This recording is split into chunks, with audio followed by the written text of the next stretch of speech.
ఒకటి ఉంటే మనకు సంకలు అనేవి కరెక్ట్గా కూర్చుంటాయండి.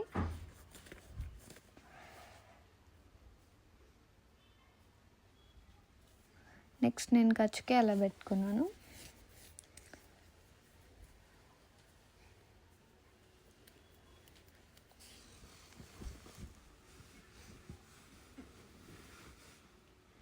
ఇక్కడ వచ్చేసి కింద పార్ట్ కట్ చేసుకోవడానికి ఏ బ్లౌజ్కైనా ఫస్ట్ అక్కడ నుంచి 2 ఇంచెస్కి అయితే మార్క్ చేసుకోవాలి. తర్వాత మళ్ళీ ఇంకొక 2 ఇంచెస్కి మార్క్ చేసుకుందాం. చెస్ట్ సైజ్ని బట్టి 2 నుంచి 2.5 ఇంచెస్కి మార్క్ చేసుకోవాల్సి వస్తుంది. ఇక్కడ ఇది 14.5 ఉంది కాబట్టి నేనైతే 10.5కి మార్క్ చేస్తున్నాను. చూడండి 10.5కి అలా ఒక మార్క్ చేసుకోండి. అక్కడ నుండి 3.5కి మార్క్ చేసుకుంటున్నాను 30 సైజ్ కాబట్టి.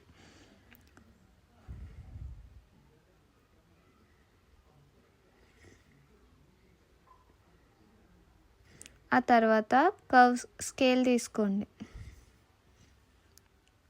స్కేల్తో అటు సైడ్ కాకుండా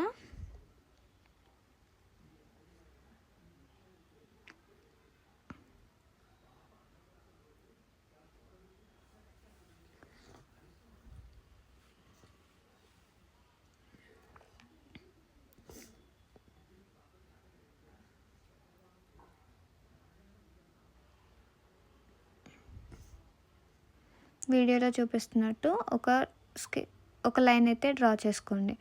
ఇంకొక సైడ్ వచ్చేసి 1 ఇంచ్కి స్ట్రైట్ లైన్ అయితే గీసుకోండి. ఇలా గీసి 1 ఇంచ్ మాత్రం స్ట్రైట్ లైన్ అనేది డ్రా చేయండి. తర్వాత వీడియోలో చూపిస్తున్నట్టు కొంచెం కర్వ్నెస్ వచ్చేలాగా ఇలా గీయండి.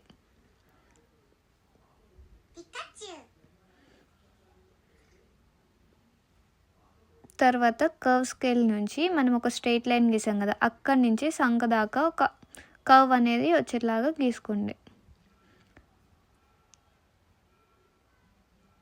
ఇలా గీసుకున్న తర్వాత ఒక 1.5 ఇంచ్ ఖర్చు కోసం ఎక్స్ట్రా పైకి లెగేస్తుంది కదా, అలా రాకుండా 1.5 ఇంచ్కి అయితే ఏ సైజ్కైనా 1.5 ఇంచ్ అనేది మార్క్ చేసుకుందాం. ఖర్చు ఎత్తి రాకుండా. తర్వాత మనం ముందు గల్ల అనేది కొలుచుకుందాం. ముందు గల్లకు వచ్చేసరికి నేను 6 పెడుతున్నాను. మీరు 6.5 కూడా పెట్టచ్చు. ఇక్కడ ఏది జారదండి, 6.5 పెట్టవచ్చు. నేనైతే 6 పెడుతున్నాను. ఇలా ముందు వచ్చేసి 6 పెట్టాను కదా, ఇప్పుడు దీనికి వచ్చేసి 3కి మార్క్ చేసుకుంటున్నాను. వెడల్పు వచ్చేసి 3 పెట్టుకుంటే మనకి ఏది జారకుండా పర్ఫెక్ట్గా వస్తుందండి. సో పైన 2 కింద 3 ఇలా ఒక లైన్ జాయిన్ చేసుకోండి ఆ రెండింటి మధ్యలో. తర్వాత మీరు ఏ గల్లా అనుకుంటే అది అందులో డ్రా చేసుకోవచ్చు. అలా స్ట్రైట్ లైన్ గీసుకున్న తర్వాత మీరు ఏమనుకుంటున్నారో అది డ్రా చేసుకోండి. సర్కిల్ అనుకోండి, కర్వ్ స్కేల్ని అలా పెట్టి డ్రా చేసుకోవచ్చు. నేను సర్కిల్ గీయట్లేదు, సో నేను సర్కిల్ అయితే డ్రా చేయట్లేదు. నేనైతే ఇక్కడ స్టార్ డ్రా చేస్తున్నాను. కర్వ్ స్కేల్ని అలా పెట్టేసి మనకి ఏ డిజైన్ కావాలంటే ఆ డిజైన్ని మనం ఇక్కడ డ్రా చేసుకోవచ్చు. అలా స్ట్రైట్గా కాకుండా కొంచెం కర్వ్ ఇవ్వడానికి మళ్ళీ కర్వ్ స్కేల్ని నేను ఇక్కడ యూస్ చేశాను. సో అలా కొంచెం కర్వ్ ఇచ్చి స్టార్ షేప్ని అయితే కట్ చేసుకుంటున్నాను. సో ఇక్కడ నేను పేపర్ని అయితే కట్ చేస్తున్నాను.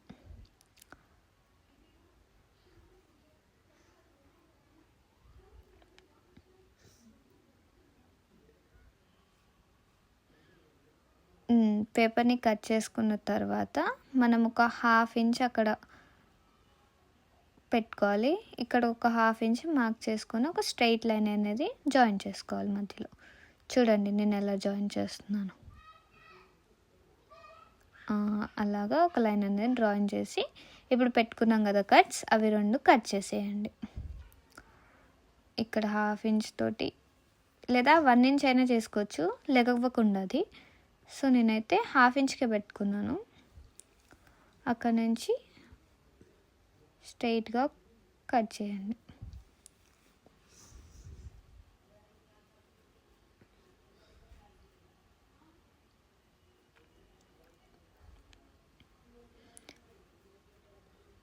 ఆ పార్ట్స్ 2 కట్ చేసుకున్న తర్వాత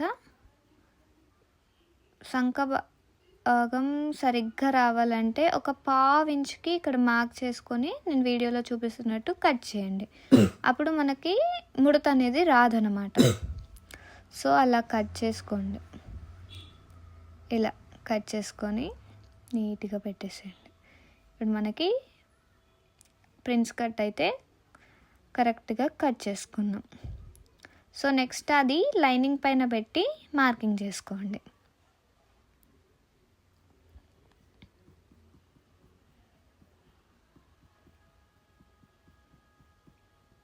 మార్క్ చేసుకునేటప్పుడు పేపర్ని కరెక్ట్గా పట్టి అలా గుంజుతా పెట్టేసి గీయండి. మళ్ళీ ఎక్కడ ఎత్తొంపులు రాకుండా ఉంటుంది. అలా పేపర్ సైజ్ని పెట్టేసి పర్టికులర్గా అలా హ్యాండ్తో మంచిగా అనుకుంటా స్ట్రైట్ రావాలన్నమాట. మనం ఇది వచ్చేసి మనకి ముందు ఓపెన్ కాదు కాబట్టి క్లోజ్డ్ సైడ్ మనం ప్రిన్స్ కట్ అనేది పెట్టుకోవాలి. ఓకేనా? నేనైతే అది క్లోజ్ సైడ్ మాత్రమే పెట్టుకుంటున్నాను. చూడండి, ఎక్కడ పడితే అక్కడ పెడితే నేను మళ్ళీ 2 ముక్కలు అవుతాయి. సో కరెక్ట్గా నిదానంగా చేసుకోండి. సో నేను స్టార్ షేప్ కూడా గీసుకుంటున్నాను.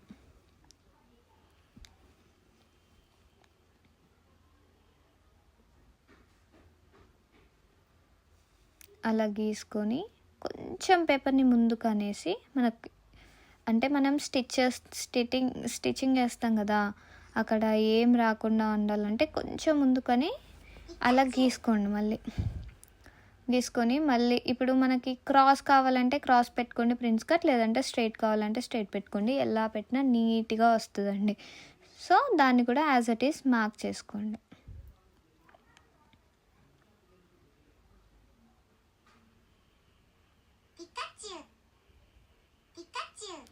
సో అలాగా మార్క్ చేసుకొని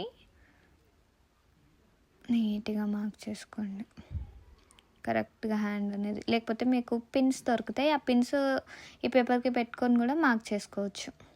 అప్పుడు మీకు లెగవదు అనమాట పేపర్. చూసారా? అలా నీట్గా కొంచెం ఇట అనుకొని మనం స్టిచ్ చేస్తాం కదా, ఆ స్టిచ్చింగ్ కోసం కొంచెం ఒక పావు ఇంచు ఎక్స్ట్రాగా మార్క్ చేసుకోండి. సో నేను కొంచెం పేపర్ని ఇలా అనుకున్నాను కదా, నాకు సరిపోయింది. మీరు కూడా ఇలా కొంచెం ఇట్ సైడ్ ఎటైతే మనకి 2 జాయింట్స్ వస్తాయో అక్కడికి కొంచెం ఒక పావు ఇంచ్ అంతా ఎక్కువ పెట్టుకోండి. ఎందుకంటే మనకి క్లాత్ సరిపోవాలి కాబట్టి. ఇలా పెట్టుకొని కట్ చేసేయండి. ఇంకా కట్ చేసుకున్న తర్వాత హ్యాండ్స్ వచ్చేసి నేను రెడీమేడ్ హ్యాండ్స్ అనేవి దొరుకుతాయి కదా, సో నాకు డిజైన్స్ ఎక్కువ రావు అనేసి నేను ఇలా హ్యాండ్ ప్యాటర్న్స్ అనేవి బుక్ చేసుకున్నాను. సో ఆ ప్యాటర్న్తో నేనైతే కట్ చేస్తున్నాను. తొందరలో అది కూడా నేర్చుకొని అది కూడా మనం ఓన్గానే కట్ చేసుకుందాం. సో హ్యాండ్ వచ్చేసి నేను రాసి బుట్ట పెడదాం అనుకుంటున్నాను. సో ఆ ప్యాటర్న్ తీసి నేను కట్ చేసుకుంటున్నాను.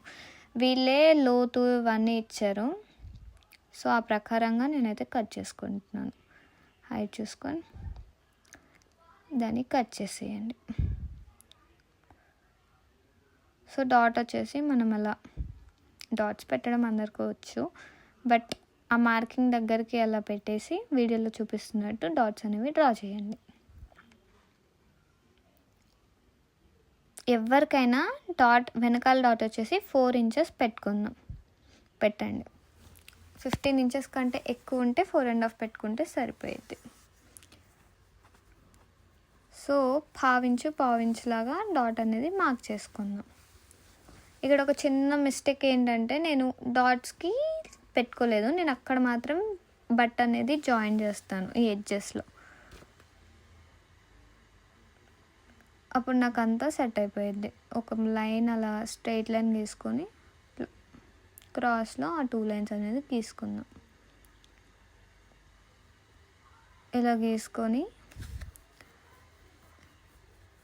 ఇక్కడ మనకి భుజాలు అనేవి